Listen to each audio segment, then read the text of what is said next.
Alhamdulillah, semakin hari gelombang Islam semakin deras. Banyak orang tua muslim yang mulai sadar pentingnya melatih anak-anak mereka, khususnya anak perempuan, untuk menutup aurat sejak dini sebagai bentuk ketaatan.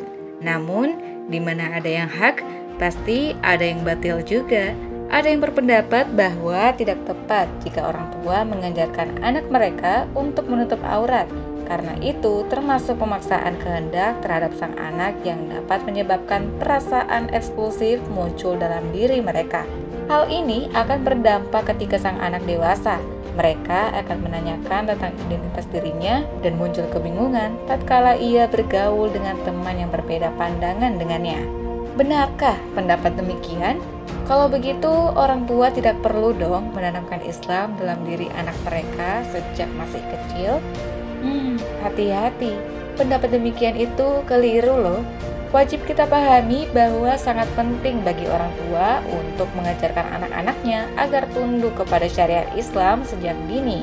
Di dalam Al-Quran ada petunjuk, bahkan perintah yang tegas untuk menjadikan keturunan kita agar bertakwa kepada Allah.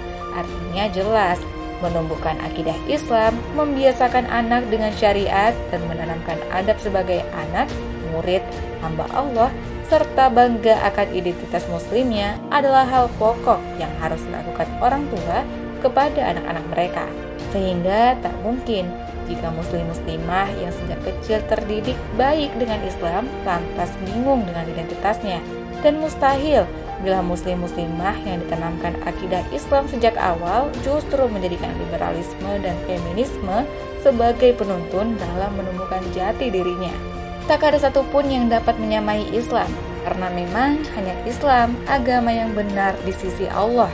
Jadi bukan hal yang baru jika hari ini kalangan liberal menyinggung kondisi psikologis anak yang dibiasakan menggunakan jilbab dan berkerudung saat keluar rumah sebagai bentuk pemaksaan.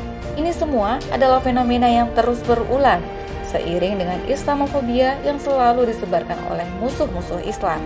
Rumah maupun sekolah yang menjadi tempat mendidik generasi muslim juga kian mengalami tekanan, mulai dari lingkungan yang tak bersahabat hingga ancaman dari penguasa.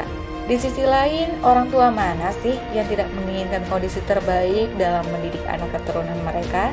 Jelas, semua orang menginginkan pendidikan yang terbaik untuk anak cucu mereka. Entah itu tempatnya, fasilitasnya, hingga kurikulum terbaik dengan biaya murah bahkan gratis. Namun itu semua hanya dapat disediakan oleh khilafah, negara adidaya yang mampu memenuhi kesejahteraan rakyatnya dengan penerapan Islam. Hanya khilafah yang mampu memastikan visi dan misi pendidikan dalam setiap ranah dalam satu frekuensi yang sama, sehingga anak-anak sudah terbiasa, bahkan menyadari bahwa tumbuh menjadi hamba yang taat adalah sebuah kebutuhan. Si kecil yang sudah mengenal dan dibiasakan menjalankan syariat Islam tentu akan lebih siap, lebih mampu menyerap segala aturan Islam kafah dan dengan mudah menjadikan Islam sebagai pedoman yang mengatur seluruh kehidupan mereka. Lalu kalau boleh tahu, salahnya di bagian mana?